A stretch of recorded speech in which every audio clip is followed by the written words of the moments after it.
Daí a minha voz? Então, beleza. Eu vim aqui para a Cristo hoje com o propósito de falar sobre a espiritualidade. A gente precisa estar tirando já. Sobre a espiritualidade, a religião e a dependência. Pede para ligar o outro e desligar esse. E por algum motivo, nossos guias, Deus, enfim, me trouxe hoje aqui para falar de outro assunto, que é como lidar com as crianças e os jovens a respeito das drogas. E quando eu falo jovens, eu falo nos jovens adultos também, que são aqueles que estão a partir dos 30 anos, 35 anos.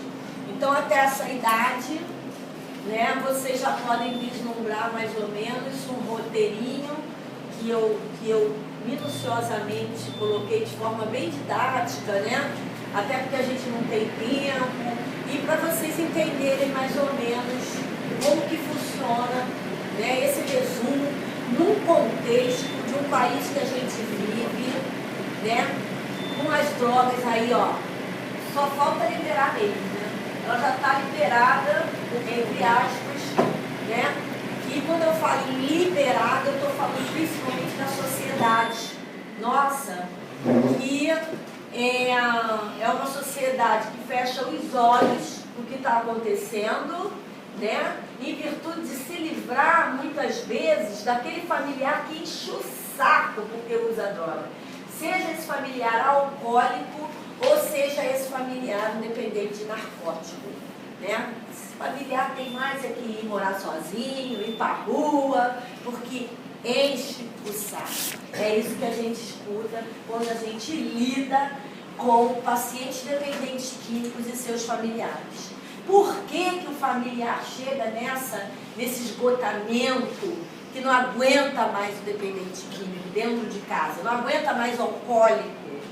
Essa semana eu recebi uma irmã de um alcoólatra, assim, muito difícil de lidar com ela. Recebi uma mãe também de um dependente de narcótico com 21 anos, extremamente difícil de lidar com essa mãe, totalmente bloqueada, não aguenta mais o filho, comprou um apartamento, deixou o filho lá. Por que essas pessoas fazem isso? Por que essa família não aguenta mais? Simplesmente porque no nosso estado, estou falando a nível Rio de Janeiro, tá? No Brasil, de forma geral, mas vou falar aqui do Rio de Janeiro, não se tem atendimento para dependente químico. Ninguém trata essa doença. Né? O que o familiar precisa de se tratar? Da tristeza, da angústia, da vergonha. Sentimento tem cura. Né? A gente precisa tratar os sentimentos, porque é por falta de tratar os nossos sentimentos é que a gente chega no esgotamento emocional, muitas vezes passa por suicídio e por aí vai. Então o familiar não aguenta mais, né? Quanto mais botar essa pessoa para longe, porque muitas vezes acontece, passa para o sobrinho, passa para o tio, deixa passar uns tempos aí na tua casa, quem sabe você falando alguma coisa, eu conheço um estabelecimento religioso, seja ele de que ordem for, que lá eles fazem uma desobsessão e a pessoa fica completamente curada, esquecendo totalmente da parte física, né? Que essas pessoas precisam de tratamento físico. É tratamento psiquiátrico, psicológico, o amparo do conselheiro de dependência química, que é fundamental hoje, é a profissão, né? Porque é a profissão focada para o tratamento, porque se você entra no NA, se você entra no AA, você vai encontrar lá conselheiros. Quando houve a lei seca no nosso Rio de Janeiro, que houve muito tráfico de bebidas, né, onde as pessoas enlouqueciam porque não tinham bebida, né? E aí quando foi liberado a bebida de novo, veio aquela enxurrada de alcoólico, né? Naquela época, lá atrás, quem salvou essas pessoas dentro dos estabelecimentos psiquiátricos, hospitais, clínicas, etc., foram os conselheiros de AA e de NA. porque eles entendiam de como lidar com aquilo.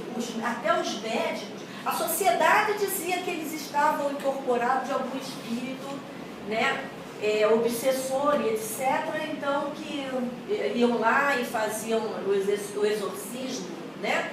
E a medicina não sabia como tratar.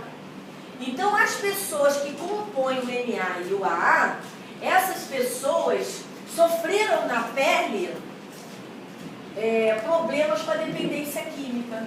Então, se tratando com NA e com AA, eles começaram a se especializar, né, com os narcóticos e os alcoólicos, e aí eles começaram a desenvolver o trabalho de AA e de NA. Foi mais ou menos assim. Então, na época, quem tinha condições para a sanidade, vamos dizer assim, para ajudar um hospital psiquiátrico, era o pessoal do NA do AA, que eram os conselheiros naquele tempo. E até hoje, conselheiro em dependência química, psiquiatra em dependência química, psicólogos em dependência química, são pessoas que já sofreram dentro da sua família algum caso muito sério de alcoolismo ou narcótico. Eu mesma estou aqui e me especializei, apesar de ser fisioterapeuta, e adentrei a essa profissão por conta de um familiar meu, que eu não costumo abrir eu não costumo abrir o anonimato dele, desse meu familiar, mas eu vou abrir hoje para vocês, que é o meu filho, que hoje tem 29 anos, e por conta do narcótico que ele usou durante muito tempo, ele ficou com problemas cognitivos. Eu tenho um filho narcótico que não tem cura, essa doença dele, tá? Como não tem cura de narcótico nenhum e para alcoólatra nenhum, nasceu já com a doença. Eu costumo até dar aquele exemplo. Eu adoro camarão, amo camarão, mas se eu comer, faço fechamento de glótis, não posso comer camarão. E eu sempre falo isso para o dependente químico. Cara, você nasceu alérgico. Você nasceu alérgico à droga, você não pode usar. Ah, mas o meu amigo usa, mas Caetano Veloso ficou famoso e usou também. Por que eu não? Porque você não pode ser alérgico. Você não pode usar droga. Então, esse meu familiar, que agora vocês já sabem, não vou mais dizer que é o meu filho, eu vou falar sempre que é o meu familiar. Esse meu familiar, ele foi experimentar droga no início da adolescência dele. Como todo adolescente, fuma cigarro, né, experimenta, até álcool também, nas festinhas, ele foi experimentar maconha e aí ele ficou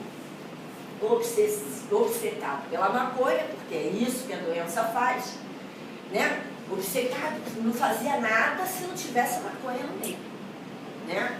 Eu, a mamãe, protetora, viúva, né, que queria tudo de bom para aquele meu familiar, fui descobrir que ele estava usando a droga, que é realmente o tempo, quando a familiar descobre, a média de 3 a 5 anos.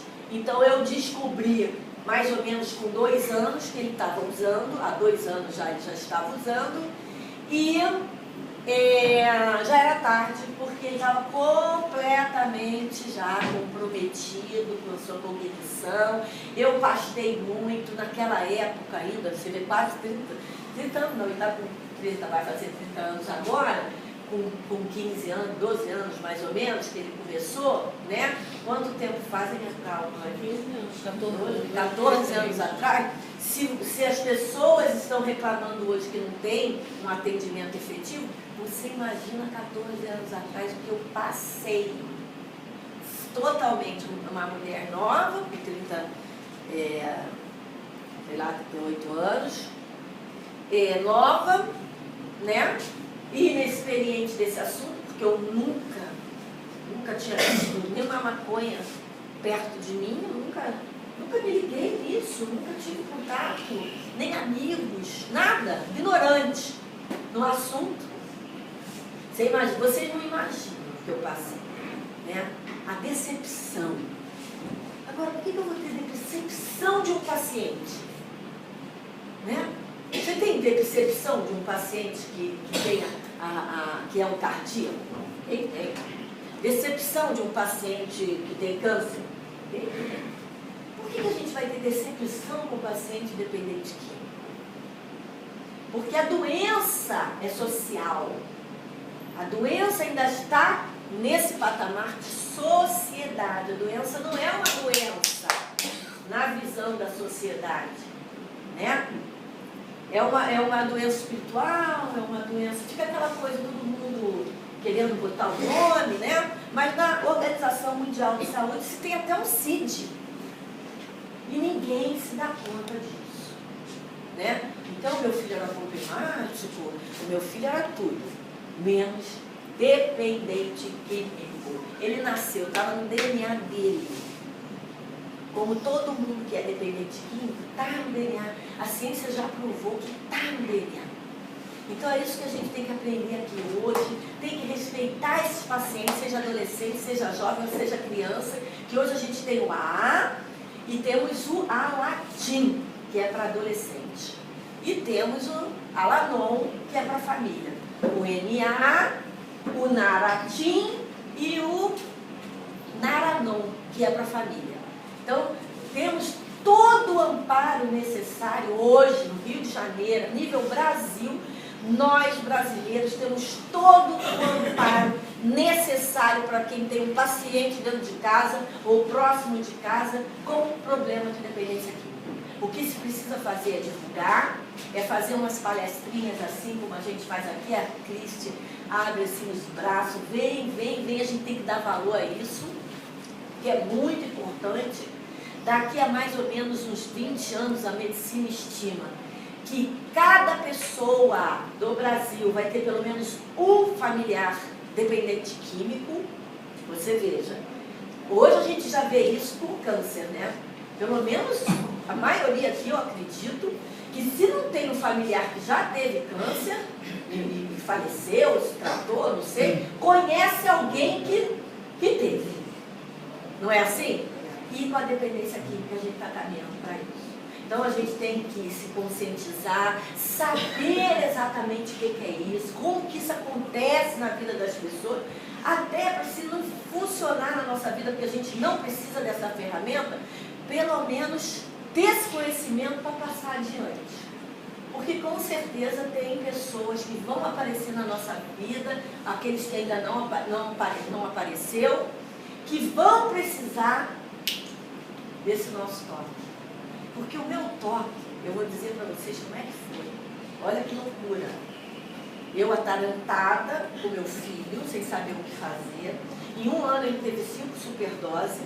Quem ajudou meu filho foram as pessoas na rua, desconhecidos, que levou ele para o hospital e tudo. Ou então, pessoas que se drogavam junto com ele, viu que ele estava muito mal e levou ele para o hospital. Você veja, eu em casa dormindo, não sabendo o que estava acontecendo. De repente vem uma notícia no telefone, e aí? Né? E quando eu recebi assim um toque, olha só, foi uma menina que devia ter uns 16, 17 anos. Eu entrei na clínica para internar o meu filho. E essa menina na recepção era uma jovem aprendiz. Eu acho que contei já essa história aqui, eu não lembro. E ela escreveu num papel, já tão inexperiente, Tati, que ela escreveu num papel, um papelzinho assim, ó, desse tamanho, o endereço de uma reunião de familiares em dependência química, que não era o Naranon, que era o meu caso. Eram reuniões parecidas com o Naranon, que a clínica fornecia. Né? Ela me deu aquele papelzinho, menina, feinho, sabe quando você corta assim? Mas foi um papel da minha vida. Olha como é que são as coisas. Eu agradeço aquela menina que eu nunca mais vi, que a jovem aprendiz, fica ali 6 meses, 1 ano e vai embora, né? E olha como eles são importantes, tanto quanto cada um de vocês são importantes para um familiar de dependência química ou para um dependente químico. Aquele papel, vou usar um termo aqui, escroto, esquisito, sabe? E eu peguei aquele papel, abrigado com as 2 mãos. Era de noite, estava escuro, um lugar sombrio na barra, Sabe, fui eu e a minha mãezinha. Hoje eu nem trouxe ela aqui que eu fiquei com dó. Mamãe vai fazer 90 anos. Agora, dia 20 de novembro, ela me acompanha para tudo que é lugar. Mas eu não trouxe ela porque eu fiquei com dó, porque ontem a gente chegou no terreno meia-noite, fomos dormir meia-noite. E a velhinha, coitada, eu falei, mãe, não vou levar você não, deixa você dormir, deixa ela dormir. Eu acordo ela, levanta de estimação, parece que ela vai no parque de diversão, fazer qualquer coisa, se ela já tomou café, que nada, está em jejum, está cansada, está podre, mas ela levanta disposta para mim, mas eu fiquei com dózinha de mamãe. Ela está muito diferente, emagreceu, sabe? Eu estou cuidando dela com mais carinho. Aí, olha só, a menina me deu aquele papel, fui naquele lugar sombrio, lá, eu e mamãe, chegamos lá tudo fechado. E aí eu falei, gente, aparece um segurança, não sei da onde, e falou, hoje que não funciona não. Hoje aqui foi fechado porque vai ter uma palestra a tal hora, não sei o que, eles vão precisar do salão da reunião e a senhora não vai poder ficar aqui para fazer a reunião. Então, eu fui para casa decepcionada, imagina uma familiar, com um filho naquela condição, arrasado, pode deixar esse senhor entrar, quando está me acompanhando, esse senhor. Tá, esse que está no carro. Então eu peguei aquele papelzinho, pé da vida, vou jogar isso fora. Olha só que descaso, mais um descaso na minha vida. Porque eu estava já tão arrasada, e a doença dele estava tão ignorada, e eu tão ignorada, que eu fiquei numa revolta, sabe? Tá vendo, mamãe? A mamãe que aguenta. Tá vendo? Sabia. E fui embora para casa daquele jeito. Mas aquilo ficou na minha cabeça, né, gente? Porque quando a gente precisa, não é assim? Alguém tem que me ajudar a resolver esse problema. E aí, na outra semana, eu voltei lá. Quando eu cheguei lá, gente, a primeira coisa que eu pensei, estão falando da minha língua. Foi essa frase que veio na minha cabeça. Estão falando da minha língua. Porque até então, depois de tantos anos, de tanto sofrimento, né, eu não tinha ouvido ninguém falar para mim, tete a tete, aquilo que realmente estava acontecendo na minha família. Entenderam? Na minha família. Porque o familiar, o que acontece, ele bate cabeça, né? Ele vai ali, ele vai ali, ele vai... Não, ali estão tá fazendo uma desobsessão. Eu não estou criticando desobsessão nenhuma. O que eu quero mostrar, tá, é que é uma doença. E doença tem médico. Tem médico da terra, nós estamos internados. É isso que eu quero mostrar. Quer dizer, a pessoa pode fazer desobsessão, deve fazer, a família também, mas tem que ter acompanhamento médico, psiquiátrico, psicológico. É isso que eu quero deixar aqui claro hoje, para todo mundo saber do que se trata a doença da dependência química. Então, como lidar com as crianças e os jovens, esse jovem adulto que eu falei vai até os 30, aos 35 anos, sobre as drogas. Agora eu não sei mexer aqui, Jesus. É no de baixo ou no de cima que eu aperto? Enter. Ah, tá. Deus pode, né? Então, reparem. Então, vamos lá. Na idade pré-escolar, né? As crianças dessa idade estão ansiosas por regras, por incrível que pareça, eles estão ansiosos por regras, e os pais se constrangem para dar regra. E eu vou dizer uma coisa para vocês. A regra e o limite dentro da família é o que praticamente cura o dependente químico. É a regra e é o limite. Cura, vocês sabem que entre aspas, porque a doença não tem cura.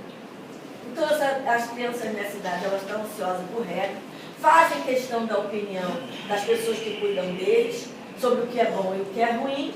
Não, eles não têm idade suficiente para entender, por exemplo, que fumar não é bom, mas essa já é uma época para iniciá-los a raciocinar por si mesmo e a tomar decisões. Então, na pré-escola, hoje em dia, até há pouco tempo, uns mesezinhos atrás, se a criança... Gente, isso eu não estou inventando, eu não criei, essa informação vem tudo pela Organização Mundial de Saúde. Tá? Isso tudo é conversado, né, entre os cientistas, que estudam, eu só passo informação para vocês, mas vocês estão diante de uma profissional, não é uma pessoa leiga, então eu sei o que eu estou dizendo para vocês. Então, até bem pouco tempo, se a criança, até os 7 anos de idade, não perguntasse sobre as drogas aos familiares, né, era obrigação do pai, da mãe, ou daquela pessoa que estava efetivamente ali na educação dessa criança, falar sobre drogas para elas. Criança não perguntou, tem que ensinar, pai e mãe tem que falar. Hoje em dia é até os 5 anos. Se a criança fizer 5 anos e ela não perguntar sobre drogas, o pai, a mãe, as pessoas que cuidam dessa criança devem falar sobre drogas para elas. O meu neto tem 3 anos e já sabe. Mas, Eu já Sandra, isso aí não Ah. aguça a curiosidade do bebê, da criança lá que você está falando? Aguçar a curiosidade, você vê na internet. O meu neto tem 3 anos, ele pega o celular e ele sabe mexer mais do que eu.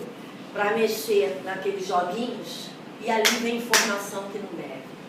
Tem, inclusive, desenhos eróticos que a gente tem que ficar de olho no que o Theo está mexendo para a gente poder tirar isso aí, tira isso aí. Faz um Theo. Mas o Theo.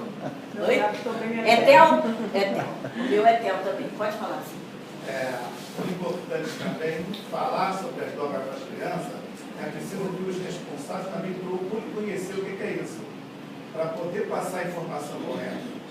Foi o que eu falei antes da gente adentrar nesse assunto, né? A importância da gente fazer essa reunião, das pessoas entenderem o que é droga, entender de cara tem que entender que existe a doença, que o dependente químico é um paciente e que o familiar de um dependente químico, aliás, familiar não, qualquer pessoa que lida com dependente químico e sinta que a sua vida foi afetada pela dependência química dele, ali já está instalada uma doença chamada codependência. Então, se a pessoa está incomodado demais, né? Tira o sono, fica ansioso, até agora não chegou, olha como está sujo, a roupa toda rasgada, olha o quarto, não dá nem para entrar. Essa pessoa que está sempre preocupada, sempre preocupada, essa pessoa já foi afetada pela doença da dependência química de alguém e já foi instalada ali uma doença chamada codependência, que também não tem cura. Tem tratamento, mas não tem cura. Por isso que o AA e o NA tem o Alanon e o Naratin, que é para tratar os familiares de alcoólatras e de narcóticos. Então, assim, por exemplo, no caso do meu neto, ele é 3 anos, ele sabe mexer, ele fica lá, bota a perna pro alto, ele fica na cama. E fica lá, que eu tenho que estar toda hora monitorando, vendo minha filha, agora chega, já brincou, né? Fica toda hora assim, porque aí mostra. Tem desenho, não sei se vocês já viram, gente, de criança, de desenho infantil, fumando, bebendo. Gente, tem isso na internet. Tem isso na internet. Então, com 3 anos, eu já estou, claro, ludicamente, eu sei como conversar, né? Eu sei como falar, ludicamente, explicado para o meu neto, não estou em cima, né? É um flash aqui, outro flash aqui, explicando a ele que droga não é legal. Por que eu não tive amizades com pessoas que se drogavam? No meu tempo, eu nem sabia. Muitos amigos meus morreram de overdose. Eu fui saber depois de adulto. Fulano morreu de overdose, achando que eles tinham usado depois de adulto. Não, eles usavam lá no meu tempo, mas eu nem sabia, porque eu não andava com eles, eu conhecia. Mas por quê? Porque a mamãe, ó, se ela estivesse aqui, ela estava dando risada. A mamãe, ó, o tempo todo, no ouvido. E aí criou-se então uma película, uma barreira invisível do qual eu não chegava nem perto. Quando se falava, eu tinha medo de maconheiro, né? No meu tempo era maconheiro. Eu tinha pavor de maconheiro.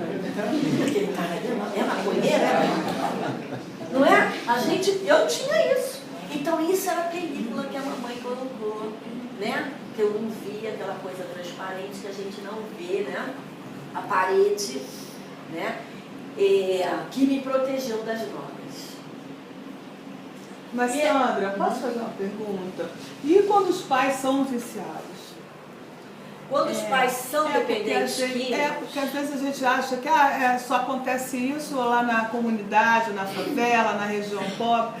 Na Barra da Tijuca, minha filha estudava com coleguinhas que chegavam na escola e dormiam assim, e a professora descobriu que os pais passavam a noite cheirando, fumando, e a criança ficava acompanhando. Então a criança se viciou, eles se tornaram jovens viciados também. Quer dizer, a família está doente, né? A família inteira. Exatamente. Tem em muitos lares brasileiros... Também tem aqui, né? Não é só na Barra, também tem aqui. Tem em muitos lares brasileiros que é comum um prato de cocaína ficar em cima da estante. Entendeu? É comum. Ou na mesinha de centro. Né? E a criança, o que você vai fazer? Convive com aquilo, vê aquilo. E quando essas pessoas adentram ao nosso consultório, né, procurando ajuda, eu jamais vou tratar essas crianças como crianças usuárias, né? Para mim, elas já estão doentes, né? Elas não são crianças comuns, elas já são dependentes químicos. Elas já têm essa cultura na cabeça delas de que é normal. Então, quando os pais são assim, você vai me perguntar, é mais difícil tratar quando os pais são assim? Nem sempre. Vai variar muito da cabeça da pessoa que está ali procurando ajuda. Essa família que me procurou ontem, por exemplo, anteontem, quinta-feira, essa família que me procurou, o jovem de 21 anos, hoje dependente de narcótico, ele desde os 11 anos, 12 anos, ele usava maconha dentro de casa. Porque a mãe não conseguia controlá-lo.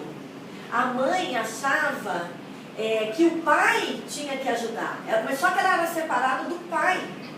E o pai, muito mais velho, acho que uns 20, 30 anos mais velho do que ela, hoje ela deve ter uns 40 e pouco, tem 70 e pouco, 30, né? Anos mais velho, achava que aquilo era coisa de adolescente, que aquilo ali ia passar. Até que foi tomando uma proporção que ela não foi conseguindo. Eles nunca procuraram ajuda profissional, e se procuraram, não foi uma ajuda profissional efetiva, né? Porque também tem isso, né? As pessoas procuram assim, eu vou no psicólogo. Não, eu estou indo no psicólogo, eu estou indo no psiquiatra. Só que, gente, psicólogo, psiquiatra deve ser conselheiro de dependência química, porque é a única especialização hoje no Brasil, a nível Brasil, que existe, que ensina com efetivação o que é realmente um tratamento para dependente químico. Então, assim, eu estou indo no psiquiatra, o psiquiatra está dando remédio, mas não é um conselheiro, a gente já fica com a pulga atrás da orelha. Entendeu? Porque, inclusive, eu falei que o dependente, o conselheiro, pessoas que trabalham nessa área, já sofreram na pele. Lembra que eu falei? Então, eles sabem na pele o que a pessoa está passando. É mais fácil de tratar. Aquele médico que não sabe, não passou por isso, ele vai estar ali na mesa, ele vai estar receitando ali o remédio, como se ele tivesse receitando para qualquer pessoa. Aí você vai falar assim, poxa, mas todo médico é assim, né? O médico cardiologista, de repente ele não é cardíaco e nem a família dele teve ninguém cardíaco. Ele não precisa ser cardíaco, ter ninguém na família dele cardíaco, para ele ser um médico cardíaco. Realmente não precisa. Mas para o dependente químico precisa. A doença espiritual precisa. Qual a proporção de... Hoje em dia tem muita gente muito jovem que fala quem usa maconha não vai usar outro tipo de droga. E já vários estudos já dizem que você começa com uma, você acaba desencadeando para outra. Qual a proporção disso que você já encarou? Pessoas não, o que usavam negócio é o maconha seguinte. e vão para outra droga mais forte. Em média, 10% das pessoas que usam drogas tornam-se dependente químico, entre aspas, porque essas pessoas já nasceram, mas pode se tornar também, se for um abusivo, um abusador, já se comprova que pode sim, mas tem que ser aquele abusador para chegar a ser um dependente químico, porque já nasce. Então, o dependente químico, se ele chega na favela e fala, eu quero maconha, e o traficante fala para ele, ih, acabou a maconha, mas tem esse daqui que é legal, esse pozinho aqui, vai te dar uma consolada. Ih, não gosto, é maconha, o negócio é maconha. Ele fala, não, tu não vai achar aí em lugar nenhum, pode procurar que a maconha acabou. Agora, experimenta que vai dar uma segurada aí até 2, 3 dias, aí ele vai lá, ele está fissurado, e experimenta. Normalmente, esse é o discurso que eles falam pra gente quando eles migram para outra droga. Né? Que eles vão procurar uma determinada droga, não tem, e eles acabam migrando para outra droga. Sem contar que a droga feita, o cigarro, a maconha feita, pronta, porque tem a maconha erva que você compra, né? Vem no saquinho e tal, e tem a droga feita, o cigarro já vendido, pronto. Vem muita coisa misturada ali junto com a erva. Então ele já está por tabela, vamos dizer assim, sem saber no que ele sabe, experimentando outro tipo de droga. Então, em 1960, quando o pessoal começou, né, naquela coisa dos livros, maconha não dá nada, a quantidade de substância que trazia para dependência química na maconha era uma. Hoje, essas ervas estão alteradas justamente para aumentar, para dar esse impulso maior dessa substância de dependência. Então, hoje é um outro tipo de maconha, não é a mesma maconha lá atrás, não. Hoje, esse impulso aí está muito maior por causa da substância, porque eles deram uma incrementada na erva. Então, o discurso que eu ouço mais comum é esse. Eu migrei porque não tinha e aí eu fui experimentar outra coisa. Agora, que tem discurso que a pessoa quer experimentar outras coisas, pô, adorei a maconha, se a maconha é boa, vou experimentar outra coisa. Aí experimenta bala, experimenta cocaína, e aí vai naquela da alegria, né? Que abre as portas. Principalmente o tímido, né? Porque, gente, eu não experimentei, mas pelo que eu ouço, é um troço muito bom. A droga é boa, é gostosa. Não é uma coisa ruim. Imagina um jovem experimentando a vida, né? E de repente ele vai e encontra com uma coisa super legal, né? Ele vai experimentar e vai ficar naquilo, e por mais que os pais, os familiares digam que é uma coisa ruim, ele não vai aceitar. Então, mais ou menos respondendo a tua pergunta, é isso aí. Ou vai por experiência para querer saber, ou vai porque o traficante combina com os outros para não vender. Hoje ninguém vai fumar maconha. A partir das 7 horas, de 6 horas, só cocaína. Entendeu? E aí o povo procura, não tem. Porque hoje em dia também não é só maconha. A maconha agora é fichinha, né? Você vai nessas festas, entre aspas, mas é a droga sintética, né? Hoje em dia. Que é mais onde a classe alta usa, né? Você vê que ultimamente agora o crack já está sendo fichinha, já está lançando uma nova droga mais forte do que o crack. Então, se a gente cada vez vai aumentando. A gente fala maconha agora é banal, né? Maconha é medicinal também? Com relação à parte medicinal da maconha, é assim, eles selecionam a química que vai ser, vamos dizer, medicinal para a pessoa. Na maconha. A Sim. química, a substância, separa. E O ali, ativo. aquele cigarro é um cigarro terapêutico para poder tratar a tem pessoa. passado por médico, né? Tem como receita médica. Tem países que falam que já está assim, Aqui no Brasil já tem criança que usa. Usa, Só que o que acontece? em casa. A folha da mangueira, ela também tem uma substância que ajuda inúmeras doenças. Entendeu? A folha da mangueira. Só que ninguém vai explorar a folha da mangueira. Por quê? Não dá onda. Não dá onda. Aí o pessoal vai falar assim, ah, mas o cigarro da maconha terapêutica não dá onda. Fuma, você vê. Você está entendendo? Então, para o comércio, essa coisa de dar onda é muito lucrativo. Entendeu? Sem contar que vocês podem achar que não, mas vai ter tráfico paralelo que vai dizer que aquela maconha é terapêutica também, né? E o pessoal que não puder pagar porque é caro, né? A maconha terapêutica vai migrar, né? Quer dizer, que nem quem nunca foi na favela ou foi num ponto de traficante para usar a maconha normal, vai precisar da maconha e vai lá no traficantezinho bonitinho, vai estar fumando na rua, não sei aonde, e aí ninguém vai poder fazer nada porque está liberado e o cara vai estar fumando a maconha que ele bem entendeu. Então, em outros países também, eles, como a Holanda que odiou colocar, liberar a maconha, porque está vindo muitas pessoas de fora fumar a maconha da Holanda, que é terapêutica, e o holandês não gosta de visita, eles têm pavor de gente estranha, assim, eles evitam muito, quer dizer, o país está assim de gente, que não é holandês, só para fumar a maconha dele. Então a coisa é desse jeito, a gente tem que tomar muito cuidado, porque tem tratamento também, e se a sociedade exigir, entendeu? Terapeuticamente, sem precisar usar a maconha, a sociedade consegue. Mas o que a sociedade faz é que não quer ver, não quer saber, né? Até por ignorância muitas vezes, mas por encarar também uma realidade. Que, por exemplo, eu estava conversando, estava vindo para cá, estava conversando sobre isso. Eu fui num terreiro de Umbanda e tinha lá uma palestra de um dirigente sobre um assunto, né, qualquer. Agora eu não me lembro o que era. E aí eu fui me apresentar a esse dirigente.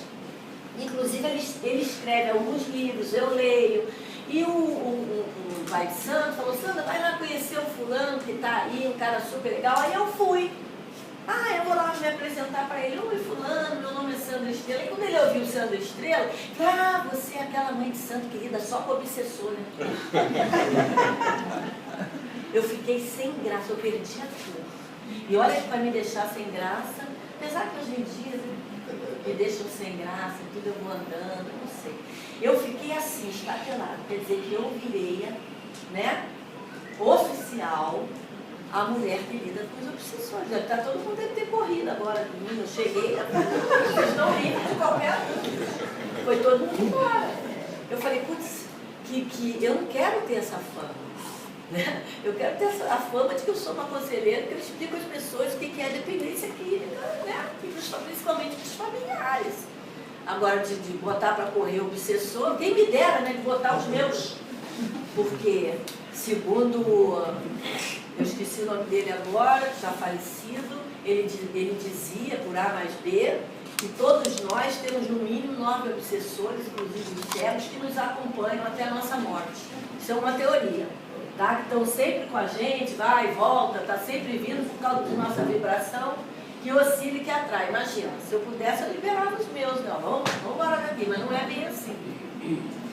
Então vamos lá, de 5 a 8 anos, tabaco, álcool e outras drogas, deve-se falar com as crianças. De 9 a 11 anos, os pais devem usar da curiosidade dessa faixa etária para, inclusive, mostrar eventos traumáticos de acidente de carro, mostrar o que as drogas podem causar.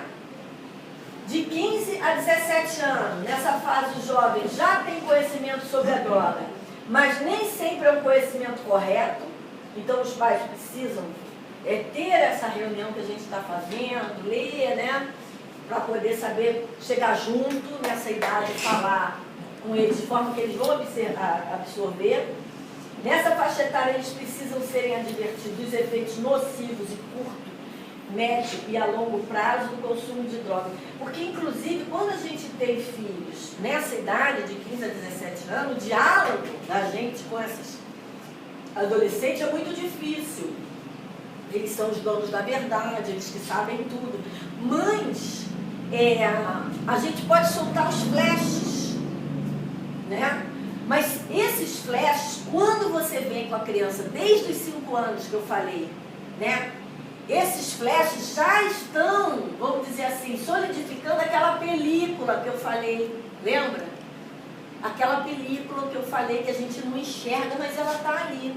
Agora, se você esperar que uma criança chegue na adolescência com 15, 17 anos para você começar o diálogo, está tarde. Entendeu? Está muito tarde. Porque ele já ouviu das drogas. Se é que ele já não experimentou. Entendeu? Ele já conhece quem usa. Ele já sabe onde compra. E aí você vem com aquele discurso, né? Quadradinho, o cara, ixi, mãe, beleza, eu já sei o que é isso. E aí eles que cortam a gente. Por isso a importância de falar com a criança nessa idade. Então, como nessa fase o adolescente é orientado para o futuro, eles vão prestar bastante atenção, ó, quando você falar como as drogas podem destruir a chance deles de vida. Como, por exemplo, conseguir entrar na faculdade, se especializar, viajar para procurar novas chances de trabalho. Isso é uma coisa que, se você falando nessa idade dos 15, 18 anos, você já vai dar um clique. Pode parecer que não, mas aquilo, lembra do papelzinho que eu recebi? Cheguei lá naquela rua, não tinha ninguém, mas aquilo ficou na minha cabeça. Fica na cabeça deles também. Então, na idade da juventude, os pais devem saber que os jovens têm a necessidade de serem ouvidos, mas ainda não sabem diferenciar, né, a indiferença da falta de tempo dos pais. Quantos pais também estão trabalhando nessa fase, quis dizer isso. Porque eles não conseguem absorver por que o pai e a mãe não têm tempo para eles. Eles querem toda a atenção para eles. É isso que quis dizer aqui. Ouvir com atenção, tempo e afeto é um momento único, garante a possibilidade de estabelecer uma comunicação entre pais e filhos calorosa e companheira. Daí quer dizer também que não é jogar a informação assim, né? Saber o momento certo, assim, criar um momento. Vamos assistir um filme. Não vai botar filme de droga. Assim, ver um filme qualquer, né? Aí rola um refrigerante, rola uma pipoca, começa a criar ali um clima, né, de aconchego, né? Aí o pai e a mãe vêm com uma frasezinha e outra, e o próprio filho vai ficar relaxado e pode trazer alguma informação. E é aí que se entra. Então, terapeuticamente, o pai e a mãe deve saber dessas sacadas para falar. Porque, normalmente, quando chega, né, nessa idade, a criança que vai para o adolescente, 15, 17, 18 anos, o pai e a mãe entram de carrinho, né? Não pode, tá maluco? Que isso? Já vem assim falando sobre drogas. E aí, não adianta que eles não vão ouvir. Compreender sem julgar é um jeito que os pais necessitam saber. Isso é muito importante. Porque, na maioria das vezes, os pais mudam os amigos, os familiares, virou maconheiro, virou cheirador, entendeu? Esses são os nomes que se dá e julga a situação e esquece que é um paciente, né? É um dependente químico. Gente, eu estou aqui falando sobre dependência química, né? Existe um usuário? Existe. Né? Aquela criança, aquele adolescente ou aquele jovem que usou de vez em quando, usa uma vez ou outra, esse é o usuário, entendeu? Que meu filho eu soube que meu filho usou sim maconha, mas depois nunca mais entrou na faculdade, nem soube mais de nada, tá bem, se formou. É um usuário, ele não é alérgico. Eu não posso comer camarão. Tem gente que pode. Dependente químico não pode usar droga, porque ele é alérgico à droga. Observar a linguagem corporal é de extrema importância também. Quais são essas linguagem corporal? Olhar de tristeza, tremor no queixo, unhas ruídas, cacuete. Isso tudo são maneiras que o jovem demonstra, né, que ele está usando a droga. Sem contar que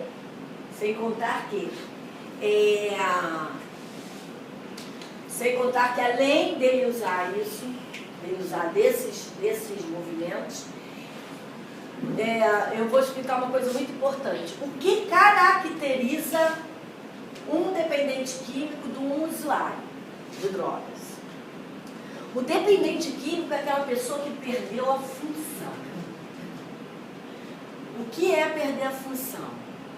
Deixa de ir para a escola para usar droga. Falta no emprego, que bebeu demais, está usando droga. Perdeu a namorada, que não aguentou. Só vive sujo, mulambo, não está nem aí, você fala pelo ouvido, sai pelo outro, rua, disfunção de lar. Não tem paciência, não permanece no lar. Quando a pessoa tem perda, começa a perder o ambiente familiar, mãe nenhum, pai nenhum aguenta. Perdeu a namorada, perdeu o emprego, perdeu a faculdade, o semestre, o ano que seja. A perda, a disfunção caracteriza o dependente químico. E o usuário não. O usuário vai lá, usa, mas ele continua trabalhando, ele continua estudando. Agora, o usuário, de final de semana, ele se tranca no apartamento para usar o dia inteiro. Ele trabalha, ele acorda de manhã, ele vai trabalhar, né, ele estuda, ele faz faculdade. Deu sexta-feira, o bicho só. Entra no coisa, ou então vai para a praia, né, fica o dia inteiro na praia, usa. Muitas vezes sozinho. Geralmente, o dependente químico, com o tempo, ele vai ficando sozinho, ele vai usando sozinho, porque vão se afastando mesmo as pessoas, né, ele usa tanto, que ele começa a se incomodar e ele acaba usando sozinho. Ou então, até por causa da depressão, da doença, porque o efeito rebote do uso da droga é a depressão, né? Você usa, né? Você fica bem, você para de usar 1, 2 dias, vem aquela fissura, que nem esse menininho, esse jovem que eu atendi na quinta-feira, que ele estava 4 dias sem usar maconha, e ele falou assim pra mim, eu tô aqui porque a minha namorada me deixou, e eu perdi o semestre da minha faculdade porque eu só estou usando maconha. E aí eu falei para ele, você usa o dia inteiro, você não estuda, não está nem mais trabalhando, não está não. Mas o pior, aí eu falei, já sei, o fundo do seu poço foi perder a namorada. Ele falou, o fundo do poço dele foi esse. Mas tem gente que eu conheço, já foi internado 16 vezes e não chegou no fundo de poço não, continuou usando. Então o fundo de poço é diferente para cada um. Olha a paciência que a família tem que ter. Ela foi internada, esse daí já perdi totalmente a esperança. Ela foi internada 20 vezes. É assim que a gente escuta pai e mãe falar. A doença do usuário pode também desencadear se uma criança já nasce com a patologia de uma esquizofrenia, essas duas coisas se juntam? Com certeza pode. E a partir do momento que se instala, né, ou não, tá? Pode ou não. A partir do momento que se instala a doença, toma remédio, sabe? Essa pergunta seria muito bom que fosse com um psiquiatra, mas eu já ouvi resposta desse tipo de pergunta do médico. Porque normalmente você vê o esquizofrênico e quando você vai ver o histórico, ele é usuário de algum tipo de droga que não seja terapêutica, né? Esse tipo de crack, alguma coisa assim. Então, eu estou falando que eu tenho uma vizinha que tem 2 filhos assim, que são esquizofrênicos, já tratados, e são usuários de droga que bombeiro vai para a rua porque já quebrou a rua toda. E vão ser até normalmente a combinação que a mãe fala, quando eles ficam bem da esquizofrenia, porque eles não estão usando droga. Quando eles vão usar o crack ou usam alguma coisa, aí a doença desencadeia a esquizofrenia dele, né? Por isso que tem que tomar remédio pela vida toda. Esse rapaz, ele está muito ruimzinho, eu falei para ele, depois eu tive a consulta familiar com os pais, e eu falei, vocês têm que dar remédio para o filho de vocês a vida toda, Imagina, meu filho está com 21 anos, não vai tomar remédio para a vida toda. Só que já foi instalada a doença ali. E o desmame que se faz da medicação, que o psiquiatra faz, ele tem que dar no mínimo 2 anos limpo, para começar a pensar em desmame. Para o médico ver quem realmente é aquela pessoa. Porque só lida com aquela pessoa chapada. Então o médico não sabe quem é. Então depois que aquela pessoa fica... Porque até 2 anos, gente, mesmo que seja maconha, já existem exames de sangue que detecta a droga no exame de sangue da pessoa, no sangue da pessoa. Mesmo Então, falando 2 anos. 2 anos sem usar. Detecta, muitas empresas pedem o exame de sangue na admissão do Admissional. para ver. Então, até 2 anos se vê a substância no sangue da pessoa. Uma mãe dependente química, ela, no ato de amamentar, ela pode passar o problema para a criança pelo leite, por exemplo? Olha, pelo leite eu nunca ouvi falar. Pelo leite eu nunca ouvi falar, não.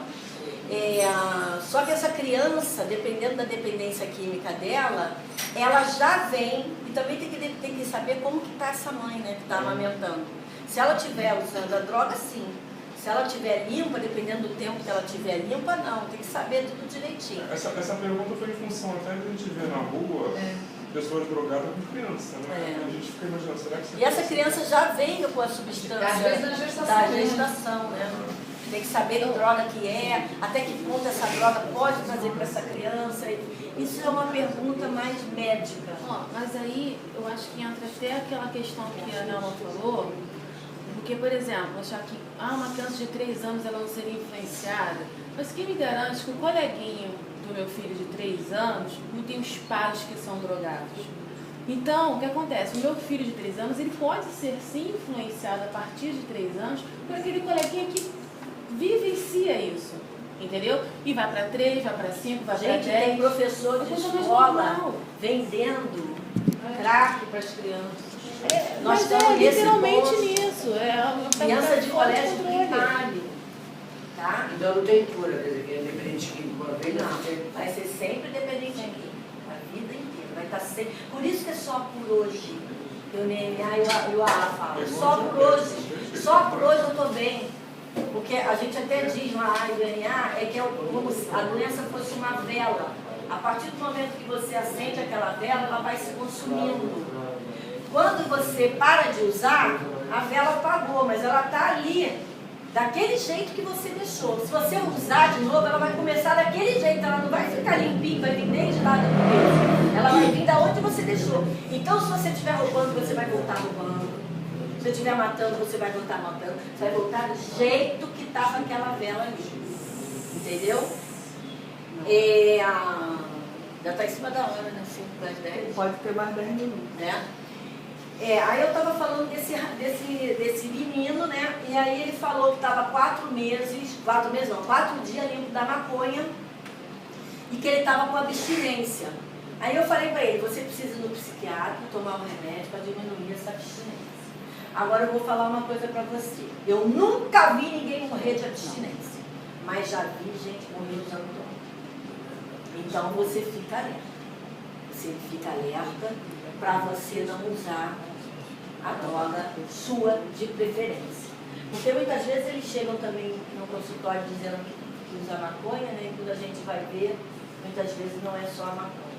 Então os pais devem ter na ponta da língua o que é considerada substância psicoativa, que são qualquer substância que utilizada, qualquer via de administração, altera o humor da pessoa, o nível de percepção da pessoa, o funcionamento cerebral, podendo ser legalmente usada, prescrita ou ilegal ou ilícita. Então, o remedinho que a gente usa para dormir é uma droga.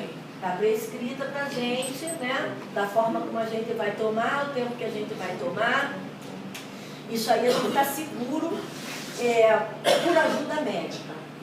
Né? Então, a droga também ilícita, a gente tem que ir no médico para pegar receita. Eu sempre falo isso porque muitas vezes, vou ter uma coisa hoje que todo mundo usa Rivotril, todo mundo compra Rivotril, assim, deliberadamente, usam deliberadamente, sem ir no médico. E é uma droga também, como outra. Dá dica para outra. Dá dica para outra. A quantidade. Exemplo, bebidas alcoólicas, nicotina, maconha, haxixe, cocaína, crack, heroína, êxtase, anfetamina, metanfetamina, drogas sintéticas produzidas em laboratório com o mesmo efeito da cocaína e da maconha, como benzodiazepínicos, esteroides, anabolizantes, cogumelo, alucinógeno, barbitúrico, ansiolítico, antidepressivo, até a morfina, usado sem controle, sem prescrição e acompanhamento médico também causam dependência química e dependência psíquica. O comportamento do jovem reflete a disfunção do cérebro dele, a atenção do doente se volta para o prazer imediato proporcionado pelo uso da droga, fazendo com que ele perca o significado de todas as outras fontes de prazer. A busca não é só pelo prazer, mas muitas vezes também pelo desprazer, porque a pessoa se sente mal, né? Isso eu escuto muito de adolescente, principalmente com relação à bebida. Que bebe, aí para de beber e ele começa a passar mal, né, da ressaca. E aí ele bebe mais para tirar a ressaca.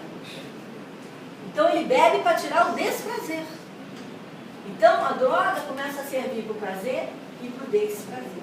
E a bebida tira sim aquela sensação de ressaca. E quem não é dependente químico não, né? Passa pela ressaca, isso vai passar, daqui a pouco eu estou bem.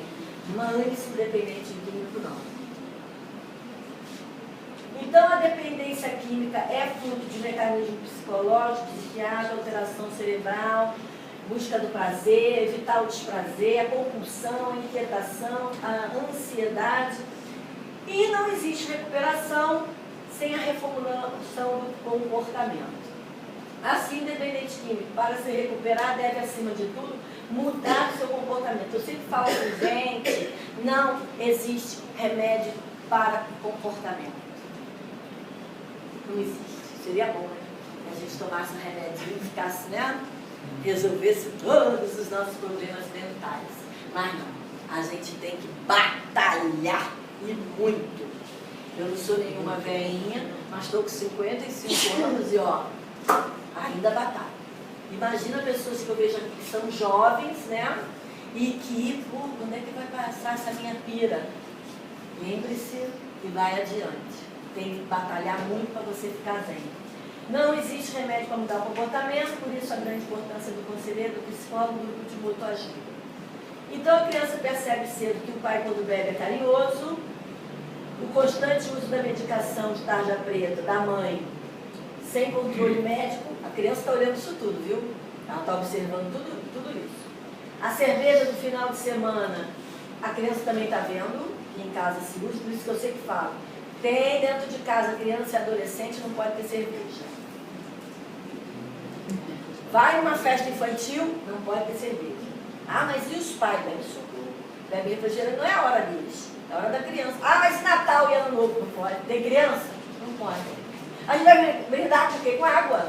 Toda água boa, gostosa, refrigerante, com suco. Bom, bebida. Aonde tem criança não pode.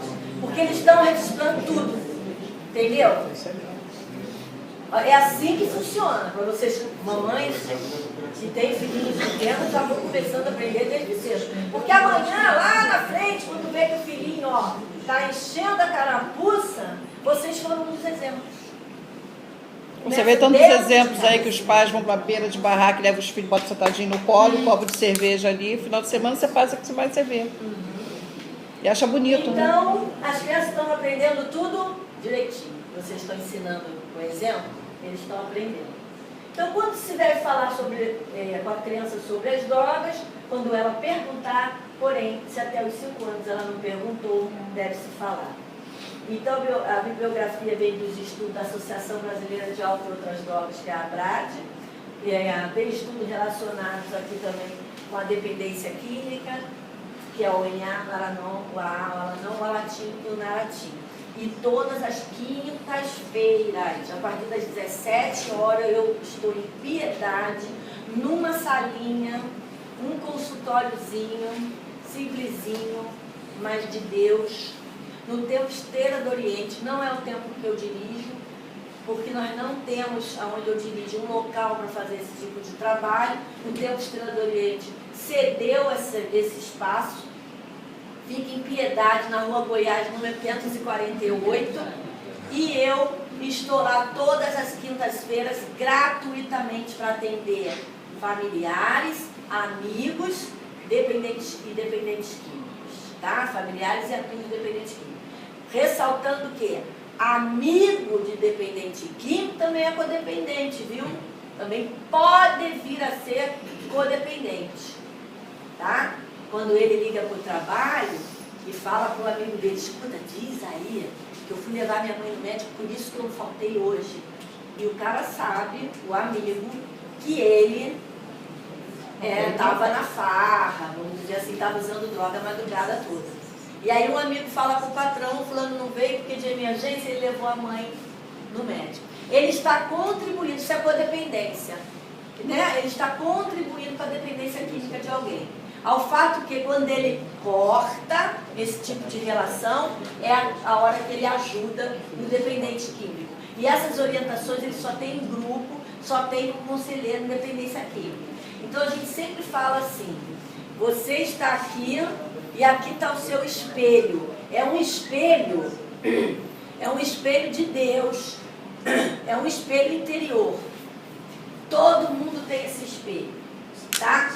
É a hora que você se vê no espelho, tá? Eu sou bonito, eu sou gordinho, eu sou magrinha, eu sou querida, todo mundo me ama. Então, enfim, é o teu espelho.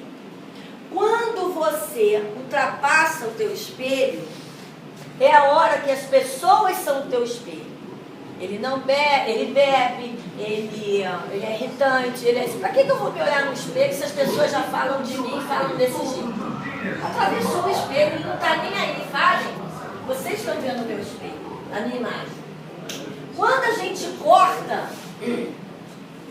a ajuda que a gente dá no dependente químico, que a gente fala, não, você se resolva lá com o teu chefe, você, enfim, quando a gente corta essa ajuda, é a hora que o dependente químico, que atravessou o espelho, ele faz assim, ó.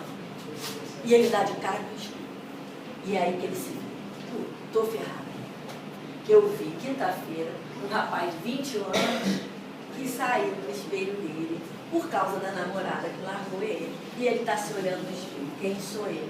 Ele chorava que nem uma criança de 3 anos. Eu estou sozinho, me ajuda. Meu pai e minha mãe não me entendem. Porque o pai e minha mãe não veem a doença. Veem um vagabundo, safado, cretino. Né? E aí eu tenho que ensinar para a mamãe e para o papai o que é a doença e como eles têm que lidar com o filho. Então o filho chega em casa, eu vou usar mesmo. Tá bom. Se a mãe bater de frente, ele não vai olhar os espelho. Entendeu? Se a mãe falar, tá, faz da sua vida o que você quiser, ele dá de cara com a doença. Posso te fazer uma pergunta? Nesse momento que ele se depara com a situação do espelho, né? Esse é o momento que as pessoas precisam ficar de olho para poder ajudar. Seria isso?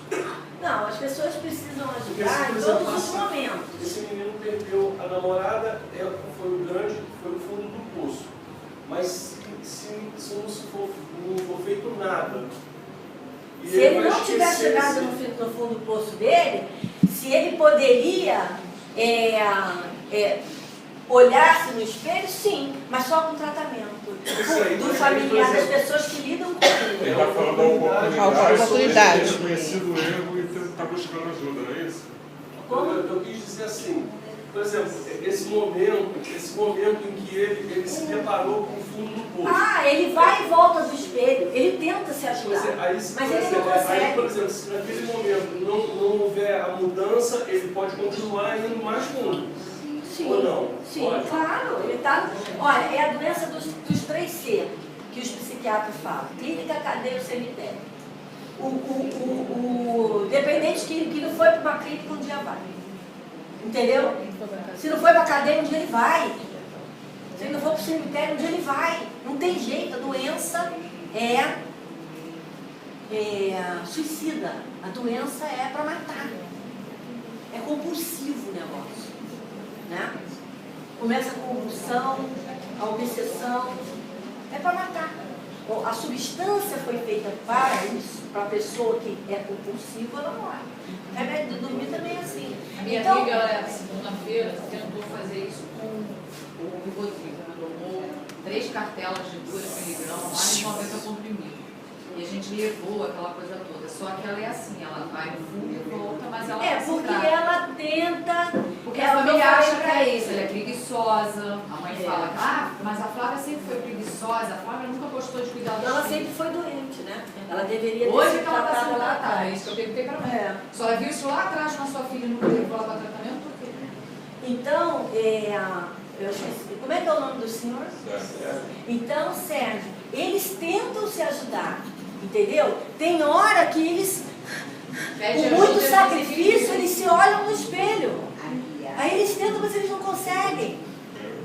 Esse movimento. Nesse momento que as pessoas que podem ajudar devem intervir ou intervir errado. Mas eles não sabem. Só ele Deveriam. que pode se ajudar, né? Com certeza. Em todos os casos. Nos 2 casos, a gente ajudando ou não, se o dependente químico não quiser, ele não vai sair de onde ele está. Isso em qualquer situação da vida, qualquer pessoa.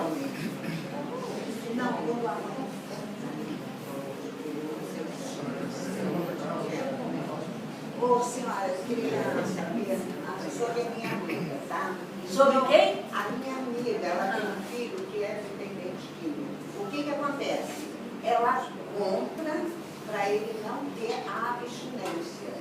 Eu acho errado, mas eu não sei. Mas quando ele está na abstinência, aplica para tudo dentro de casa. Ele já foi internado 1 ano, mais de 1 ano lá em São Paulo. Resolveu nada. Como você acabou de falar, é dele, ele que tem que querer, né? Ele foi participar. Mas a gente precisa entender que é muito difícil. A senhora já fez dieta alguma vez?